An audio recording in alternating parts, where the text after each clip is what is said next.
बिस्मिल्लाहिर्रहमानिर्रहीम। अस्सलामु अलैकुम दोस्तों। एक हिंदू औरत सिंगापुर से डॉक्टर जाकिर नाइक से सवाल करने के लिए आई और इस हिंदू औरत ने कहा कि अल्लाह ताला कुरान पाक में इरशाद फरमाता है कि वो लोग जो गुनाहगार हैं जहन्नुम में उनकी खाल यानी कि जिल्द स्किन को जलाया जाएगा, वो फिर से ठीक हो जाएगी तो फिर जलाया जाएगा। क्या इसका ये मतलब है कि इंसान मरेगा और दोबारा पैदा होगा, जैसा कि हिंदुओं में यकीन है कि उसे मौत के बाद दोबारा जिंदा करते हुए अगला जन्म मिलेगा और वो फिर किसी और रूप में आएगा। यूं 7 जन्म होते हैं। क्या कुरान पाक उसी जानिब इशारा कर रहा है? डॉक्टर जाकिर नाइक ने इस औरत को पूरी तवज्जो के साथ समझाया और आखिर में दीन इस्लाम कबूल करने की पेशकश भी की, मगर इस औरत ने आगे से ऐसी बात कह दी जिसे देखकर आप हंसेंगे भी और आपको हैरत होगी कि इस औरत ने ऐसा बहाना क्यों बनाया। A lot of Muslim friends. I'm from Singapore, born and brought up in India. I have some questions and please clarify. Thank you so much. My question is, can we relate the regeneration of skin for hellfire as stated in Quran chapter 4 verse 56 as reincarnation of new life for real suffering? Thank you. Sister asked a very good question. Thank you. She's saying that the Quran says in Surah Nisa chapter 4 verse 56 that the skin is replaced so that you can feel the pain. Is it similar to reincarnation and a person is born again in this world? Doctor Zakir Naik ने कहा कि कुरान पाक की सूरह निसा chapter number 4 आयत number 56 में अल्लाह ताला ने इरशाद फरमाया है कि गुनाहगारों की जिल्द को जलाया जाएगा, फिर ठीक किया जाएगा, फिर जलाया जाएगा ताकि उन्हें दर्द हो। और आप समझ रही हैं कि जो हिंदुओं में एक जन्म के बाद फिर पैदा होंगे, फिर मरेंगे, फिर जन्म, फिर पैदाइश, ये वो वाली चीज है। नहीं, ये दोनों अलग अलग चीजें हैं। Is it similar to reincarnation and a person is born again in this world? Sister, both are different. Doctor Zakir Naik ने खुद ही कहा कि यहाँ पर सवाल ये पैदा होता है कि अल्लाह ताला इतना जुल्म क्यों कर रहे हैं कि जिल्द को जलाएंगे, फिर ताज़ा जिल्द दी जाएगी, फिर उसे जलाया जाएगा।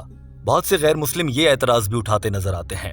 इसको समझाने के लिए मैं आपको एक मिसाल देता हूँ। दुनिया का सबसे बुरा आदमी जिसे समझा जाता है, जिसने बहुत से इंसानों का कत्ल किया, वो हिटलर माना जाता है, जिसने 6 मिलियन यहूदियों को मार दिया था।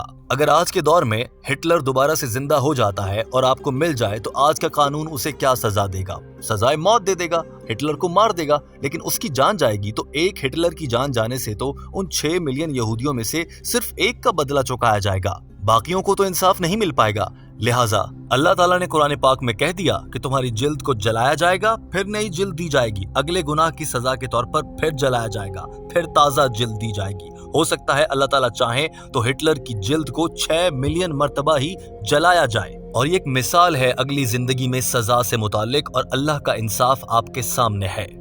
और इसी हिकमत के तहत अल्लाह ताला ने ये निज़ाम रखा है कि जहन्नुम में जालिमों की जिल्द को जलाया जाएगा, गुनाहगारों की, और फिर से ताज़ा जिल्द दी जाएगी। लेकिन ये कह देना कि ये हिंदुओं में जो अगले जन्म और फिर पैदाइश, फिर मौत, अगला जन्म है, 7 जन्मों वाली बात है, ऐसा हरगिज नहीं है। लेकिन दोस्तों, यहाँ पर सवाल ये पैदा होता है कि फिर वेदा में या हिंदुओं की मजहबी किताब में और हिंदुओं के दरमियान ये 7 जन्मों वाला नजरिया कैसे आ गया? डॉक्टर जाकिर नाइक ने इस पर भी बताया। That Hitler incinerated 6 million Jews. Today, if our law catches Hitler, what punishment can you give? Maximum you can give is kill him. That will take care of one. What about the remaining 5,999,000 people that he has killed? In the Akhirah, in next life, Almighty God says, as to those who reject our signs, we shall cast them in the hellfire. As often as the skins are roasted, we'll give them a fresh skin. If Almighty God wants to incinerate Hitler 6 million times, he can do it. 12 million times he can do it. This is an example of the punishment in the next life. This does not justify about the cycle of rebirth. This cycle of rebirth, sister, if you read in the Vedas. Doctor Zakir Naik ने कहा कि हिंदुओं की मजहबी किताब वेदा, जिस पर सभी हिंदू यकीन रखते हैं और उसे सच्चा मानते हैं, उसके अंदर यह लिखा गया है कि आपको पुनर्जन्म मिलेगा, यानी कि मौत के बाद दोबारा जिंदा किए जाओगे। ये नहीं कहा फिर मारे जाओगे, फिर जिंदा किए जाओगे, उससे 7 मर्तबा 7 जन्म होंगे, ऐसा नहीं कहा गया। वेदा में सिर्फ इतना कहा गया, पुनर्जन्म यानी कि मौत के बाद की जिंदगी। और दीन इस्लाम और कुरान पाक भी कहता है कि मौत के बाद हमें एक बार जिंदा किया जाएगा। और वो जिंदगी हकीकी होगी और हमेशा के लिए होगी। लेकिन जो ये 7 जन्मों, पैदाइश, मौत, फिर मौत, ये वाला जो फलसफा है, ये हिंदुओं के कुछ नकली पंडितों ने जानबूझकर उनकी किताबों में डाल दिया। ये उनकी मजहबी किताबों में हरगिज मौजूद नहीं था। हिंदू पंडितों ने इसे एक संस्कारा का नाम दे रखा है, जिसमें वो पैदाइश, फिर मौत और फिर पैदाइश और मौत की बात करते हैं और यूं 7 जन्म बना लेते हैं। जबकि हिंदुओं की सच्ची मजहबी किताब, जिसे हिंदू सच्चा मानते हैं, वेदास, उसमें सिर्फ इतना कहा गया है कि एक बार मौत होगी और उसके बाद दोबारा जिंदा किए जाओगे, जैसा कि इस्लाम भी कहता है। लेकिन दोस्तों, यहाँ पर सवाल ये पैदा होता है कि हिंदू पंडितों ने ये झूठ कैसे फैला दिया कि 7 जन्म होते हैं, मौत, पैदाइश, फिर ऐसा होगा। डॉक्टर जाकिर नाइक ने इसका भी जवाब दिया, और ये जवाब जब आप जानेंगे तो आप हैरान होंगे कि हिंदू पंडित कैसे अपने मानने वालों को गुमराह करते हैं और अपनी मजहबी किताबों में तब्दीलियां कर डालते हैं। Veda is the most authentic book amongst all the Hindu scriptures. The Veda speaks about Punarjanam. In Rig Ved, volume number 10, Punarjanam. Punar means next, Janam means birth. Even we believe in next birth. Even Quran talks about next life. Once we die, we'll be resurrected on the day of judgment. Same thing Veda says. Punarjanam means next life. But the scholars of Hinduism, they came out with a philosophy known as Samskara. Samskara in Hinduism, it is the cycle of birth, rebirth, birth, rebirth, birth, rebirth. This is nowhere mentioned in the Veda. Doctor Zakir Naik ने बताया कि हिंदुओं की मजहबी किताबों में जब 7 जन्मों की बात नहीं है तो ये कैसे आ गई। इस पर असल वाकया ये है कि कुछ लोगों ने अपने हिंदू पंडितों और हिंदू आलिम से ये सवाल किया कि जरा ये बताएं कि हम इंसान माजूर क्यों पैदा होते हैं। किसी की टांग नहीं है, किसी को सुनता नहीं है, कोई देख नहीं सकता, कोई गूंगा होता है, हमारा भगवान हमें माजूर क्यों पैदा कर देता है। अब हिंदू पंडितों के पास इस बात का कोई मुदल्लिल जवाब नहीं था और उनसे कोई बात नहीं बन रही थी, तो उन्होंने बात बनाने के लिए कहानी घड़ी और कहा कि ये संस्कारा होता है। ये जो आज की दुनिया में लोग माजूर पैदा होते हैं या बीमारियों के साथ पैदा होते हैं, इन्होंने अपने पिछले जन्म में कुछ गुनाह किए होते हैं, उन गुनाहों की सजा इनको अगले जन्म में मिल रही होती है। याद रखिए, ये बात हिंदू पंडित कहते हैं, हिंदू मजहबी किताब में कहीं ऐसा नहीं लिखा। The scholars of Hinduism could not justify how people are born. Some people are born handicapped, some people are born in poor family, some people are born with congenital heart disease. So God cannot be unjust. So to justify the justice of God, they come with a new philosophy called as samskara, cycle of birth, death. Maybe in their previous life they did some wrong deed, therefore they are born handicapped. This is the philosophy of the Hindu scholars, not of the scripture. Your Vedas are very explicit, that's what the Vedas say. But the Hindu scholars, they could not explain why some children are born deaf, some dumb, some with heart disease, some in a poor family, because they could not justify. They came with this philosophy which is not mentioned in the Vedas. Doctor Zakir Naik ने इस मौके पर सवाल करने वाली खातून की जानिब देखा और कहा कि अब आप मुझसे ये पूछेंगी कि ठीक है, हिंदुओं के बच्चे तो माजूर पैदा होने पर हिंदुओं के पंडित ने झूठ बोलकर गुमराही फैला रखी है, तो जो मुसलमानों के बच्चे माजूर पैदा होते हैं उस पर कुरान क्या कहता है? अल्लाह ताला अपने बंदों के बच्चों को माजूर क्यों पैदा कर देता है?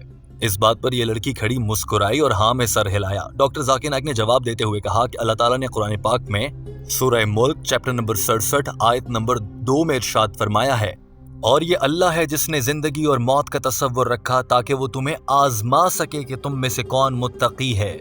ये जिंदगी इम्तिहान है अल्लाह की तरफ से, लिहाजा इस दुनिया में मुख्तलिफ इंसान है। अब हर इंसान के लिए इम्तिहान एक ही तरह का तो नहीं हो सकता ना। किसी का इस जिंदगी में इम्तिहान ये हो सकता है कि उसे बहुत अमीर बना दिया, किसी का इम्तिहान ये हो सकता है कि उसे बहुत गरीब रख दिया, किसी का इम्तिहान ये हो सकता है कि उसकी देखने की सलाहियत बहुत अच्छी और तेज रख दी, किसी का ये हो सकता है कि उसे अंधा बना दिया, किसी को बोलने के लिए बहुत प्यारी आवाज दे दी आजमाने के लिए, और किसी से आवाज छीन कर उसे गूंगा बना दिया। ये सब जिंदगी के इम्तिहानात हैं, क्योंकि जब भी एग्जाम होता है तो हर बार पेपर में एक ही तरह का सवाल तो नहीं आ सकता ना।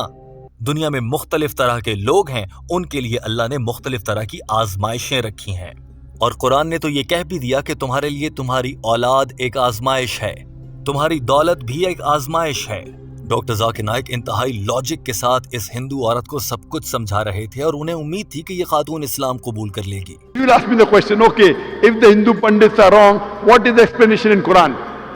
In Islam, as I mentioned, Allah says in Surah Mulk chapter 16 verse number 2, Allazi khalaqal mauta wal hayata. It's Almighty God has created death and life to test which of his good deeds. So this life, sister, is the test for the hereafter. Every year when you appear for the examination, the test paper keeps on changing, right or wrong? You can't have the same paper. Similarly, Almighty God tests different people in different ways. The Quran says your children are a test for you. Quran says your wealth is a test for you. So Almighty God makes some human beings born poor, some rich. For the rich people, they have to give zakat. Doctor Zakir Naik ने एक और मिसाल देने के लिए समझाते हुए कहा कि फर्ज कीजिए एक शादीशुदा जोड़ा है जो बहुत ही इबादत गुजार है, मुत्तकी है, नेक है, मगर अल्लाह ताला उनके यहाँ औलाद पैदा करता है और उनकी पहली औलाद ही एक बीमारी के साथ, माजूरी के साथ पैदा होती है। इसका ये मतलब हरगिज नहीं कि वो जो बच्चा पैदा हुआ है उसने पिछले जन्म में कोई जुर्म किए थे जिसकी सजा में वो माजूर या बीमार पैदा हो गया है, बल्कि इसका ये मतलब भी नहीं कि वालिदैन तो बहुत तकवे वाले हैं, नेक हैं, अल्लाह ने अपने नेक लोगों के यहाँ बीमार औलाद पैदा क्यों की। दरअसल ये अल्लाह की जानिब से उन वालिदैन का एक इम्तिहान होता है, एक आजमाइश होती है। क्या ये तकवे और परहेजगार वाले वालिदैन जब अल्लाह इनको बीमार औलाद दे देगा, क्या फिर भी ये अल्लाह पर उतना ही यकीन रखेंगे? क्या इनका तकवा अब भी बरकरार रहेगा? क्या अब भी ये नेक रहेंगे? अगर उनका ईमान कमजोर होगा तो वो शिकायतें करेंगे, ये कैसा खुदा है हमारा, मैंने इतनी इबादत की थी, हमें माजूर बच्चा दे दिया। और जो अच्छे मुत्तकी ईमान वाले मुसलमान होंगे वो कहेंगे अल्हम्दुलिल्लाह और वो इसे कबूल कर लेंगे। और अगर ऐसे लोग आजमाइश में कामयाब हो जाएं, अल्लाह के फैसले पर राजी हो जाएं, तो बेशक अल्लाह उन्हें बहुत बड़े इनामात से नवाजता है। The Quran says even your children are a test. Maybe there's a couple who's very pious. To that couple is born a baby who has congenital heart disease. That baby has done no sin. Quran says every child is born as a masoom. Every child is born sinless. It is a test for the parents. That do the parents yet have faith in Almighty God? If the parent has less faith, he will start complaining, what type of God is this? I have prayed so much, yet he is giving me a child with handicap. A good Muslim, he will say, Alhamdulillah. So maybe Almighty God wants to give that parents a higher degree in Jannah. Even if they pray 5 times, now God wants to test them by giving them a child which is handicapped, to see whether the parents yet have faith in God or not. If they pass the test, they get a higher degree in Jannah. So the wealth, poverty. Doctor Zakir Naik ने अपनी बात को समेटते हुए कहा, लिहाजा हम इस दुनिया में एक बार आते हैं, मर जाएंगे, दोबारा जिंदा किए जाएंगे, रोज़े महशर हिसाब किताब होगा और फिर हमेशा की जिंदगी शुरू हो जाएगी जो कभी खत्म नहीं होगी। ये कहना कि हम पैदा होते हैं, फिर मरते हैं, फिर पैदा होते हैं, 7 जन्म होते हैं, ये सिर्फ पंडितों ने गुमराह कर रखा है। मुझे उम्मीद है आपको आपके सवाल का जवाब मिल गया होगा। ये डॉक्टर जाकिर नाइक ने जो ही ये कहा तो ये खातून शुक्रिया कहकर माइक्रोफोन के सामने से जाने लगी। डॉक्टर जाकिर नाइक ने इससे मुखातिब होते हुए कहा, मेरी बहन, क्या आप समझती हैं कि सिर्फ एक अल्लाह है जो इबादत के लायक है? जो ही डॉक्टर जाकिर नाइक ने ये सवाल किया तो आसपास बैठी औरतें भी मुस्कुराने लगीं और समझ गईं कि अब ये खातून इस्लाम कबूल करेगी। जवाब में इस हिंदू औरत ने जो कहा वो जान लीजिए। इस हिंदू औरत ने कहा, मैं यकीन रखती हूँ कि सिर्फ एक अल्लाह है जो इबादत के लायक है और मोहम्मद सल्लल्लाहु अलैहि वसल्लम अल्लाह के आखिरी नबी हैं। बहुत शुक्रिया, मैं चलती हूँ। डॉक्टर जाकिर नाइक ने इसके जाने से पहले उसे रोका और कहा कि क्या आप समझती हैं कि बुतों की पूजा करना गलत है? जवाब में इस हिंदू औरत ने फौरन से कहा, नहीं, मुझे हिंदुओं की तरह बुतों की पूजा करना पसंद नहीं और मैं काफ़ी अरसे से सिंगापुर में रहती हूँ, वहाँ पर मैं बुतों की पूजा भी नहीं करती और मेरी ख्वाहिश है कि मैं दीन इस्लाम कबूल करूं और मैं कलमा शहादा पढ़ूं, मगर मैं वो अपने बच्चों के हमरा करना चाहती हूं और वो मैं जल्द ही सिंगापुर जाकर अपने बच्चों के साथ इस्लाम कबूल करूंगी। आपका बहुत बहुत शुक्रिया। इस बात पर पूरा हॉल तालियां बजा रहा था। ये खूबसूरत मनाजिर देखिए। It's the same thing what Quran is talking about. You come in this world once, then you have next life, punarjanam, but not death, birth, death, birth. This is not part of Veda. Hope that answers the question, sister. Sister, do you believe there is one God? I believe that there is one God and Prophet is a final messenger. Thank you. MashaAllah. Do you believe idol worship is wrong? No, I'm not doing idol worship for the past MashaAllah. 9 years. And, If you I would like to take Shahada with my children in Singapore later. Thank you so much.